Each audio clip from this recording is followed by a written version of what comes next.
उसके हिसाब से मैं पढ़ाई करती हूँ। जनरली मैं घंटे डिवाइड नहीं करती, मैं अपना टारगेट फिक्स करती हूँ। अगर कोई डॉक्टर ऑपरेशन करते हुए किसी पर्सन की डेथ कोज कर देता है तो आप इंटेंशन कैसे देखेंगे वहाँ पे कि गुड फेथ है या नहीं है।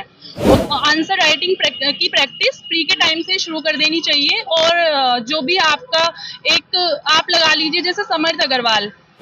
हेलो दोस्तों, नमस्कार। स्वागत है एक बार फिर से एक नए वीडियो में। तो दोस्तों, जैसा कि आप लोग जानते हैं कि पीसीएस जे का इंटरव्यू चल रहा है और मैम अभी आई नहीं इंटरव्यू देकर। चलिए जानते हैं मैम से क्या क्या प्रश्न पूछे गए हैं और साथ साथ जानेंगे तैयारी कैसे की जाए। एक एक करके हम सब बातें को कवर करेंगे। सो मैम, हमारी तरफ से और जो व्यूअर्स वीडियो देख रहे हैं आपको बहुत बहुत शुभकामनाएं। Thank you so much. और मेरे 4 पैनल्स का सदस्य था और जिसमें मेरे से इंडियन एविडेंस से सबसे पहले दे वर वेरी फ्रेंडली और बहुत कोऑपरेटिव हैं। उन्होंने मेरे से पूछा आप किस सब्जेक्ट में कंफर्टेबल हैं, तो मैंने इंडियन एविडेंस एक्ट बताया और मेरे से Indian evidence act, constitutional law, कुछ सिचुएशन बेस्ड क्वेश्चंस और कुछ इंडियन पीनल कोड से क्वेश्चंस पूछे गए। मैम, थोड़ा सा जानेंगे कि आपका नाम क्या है और आप कहाँ से हैं। मेरा नाम आंचल चौधरी है और मैं मेरठ से हूँ। आपने एजुकेशन बैकग्राउंड थोड़ा इसके बारे में बताइए और लॉ की डिग्री आपने कहाँ से की है। मैंने अपनी स्कूलिंग यूपी बोर्ड से की है, उसके बाद मैंने अपनी एलएलबी और एलएलएम उत्तराखंड से की है। जी। और सर, इसके अलावा भी कोई एग्जाम आपने दिया है और ये पीसीएस में आपका जुडिशरी में कौन सा प्रयास था? ये यूपी के अंदर मेरा फर्स्ट अटेम्प्ट था, लेकिन इससे पहले मैं हरियाणा, राजस्थान और एमपी के एग्जाम दे चुकी हूँ। जी। कहीं चयनित हैं वर्तमान में मैम? नहीं, अभी इसके लिए अभी तैयारी चल रही। और भी मैम कोई चीज़ से situational based question, women empowerment से, करंट इशू से, सोशल इशू से? जनरल एक्सेप्शंस पे 2 क्वेश्चंस पूछे उन्होंने कि अगर कोई बच्चा ऊपर आग लग जाती है और बच्चे को ऊपर से नीचे फेंक दिया जाता है तो उसमें क्या ऑफेंस होगा, और अगर कोई डॉक्टर ऑपरेशन करते हुए किसी पर्सन की डेथ कोज कर देता है तो आप इंटेंशन कैसे देखेंगे वहाँ पे कि गुड फेथ है या नहीं है। और फिर अभी जो यूपी के अंदर एक ये यूपी क्या कंट्री के अंदर यूसीसी को लेकर जो चीजें चल रही है उससे रिलेटेड उन्होंने मेरे विचार पूछे। और समय आपने तैयारी जिसे सेल्फ स्टडी से किया है, कोई कोचिंग? नहीं, मैंने कोचिंग ज्वाइन की थी दिल्ली के अंदर, राहुल IAS, वहाँ से मैंने अपनी तैयारी की है।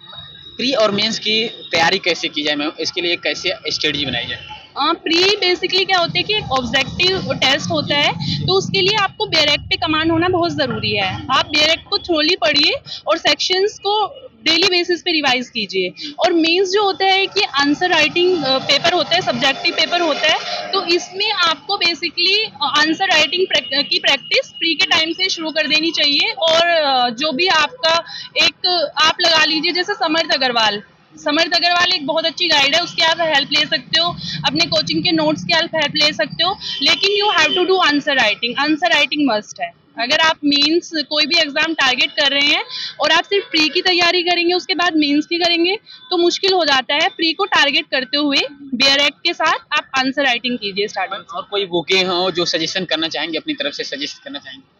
मेरे हिसाब से यूपी के लिए समर्थ अग्रवाल बेस्ट है। आप किसी भी दूसरे सोर्स पे मत जाइए। समर्थ अग्रवाल जो पब्लिकेशंस है उसके अंदर सारी यूपी की बुक्स अवेलेबल हैं, तो आप उसके अंदर जा सकते हैं। इसके अलावा अगर आप देखते हैं तो जो सिंगल्स पब्लिकेशंस की बुक हैं उनसे भी आप हेल्प ले सकते हैं। कोई यूट्यूब चैनल जो और टेलीग्राम जिससे आपको सजेशन हेल्प मिली हो, आप बता सकते हैं?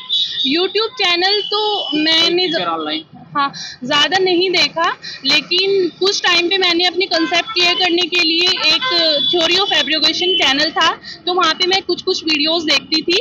और उसके अलावा थोड़े बहुत वीडियोस मैंने ऐसे ही अनअकैडमी से देखे।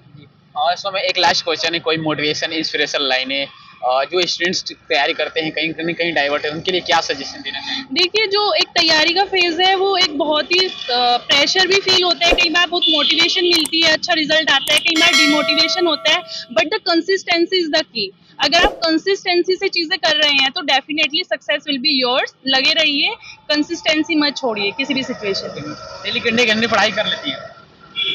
मेरा एक टारगेट होता है फिक्स और उसको मैं कंप्लीट करना, मतलब कोशिश करती हूँ कि मैं उसको कंप्लीट करूँ। उसके हिसाब से मैं पढ़ाई करती हूँ। जनरली मैं घंटे डिवाइड नहीं करती, मैं अपना टारगेट फिक्स करती हूँ। अपना कीमती समय देने के लिए बहुत बहुत धन्यवाद। Thank you.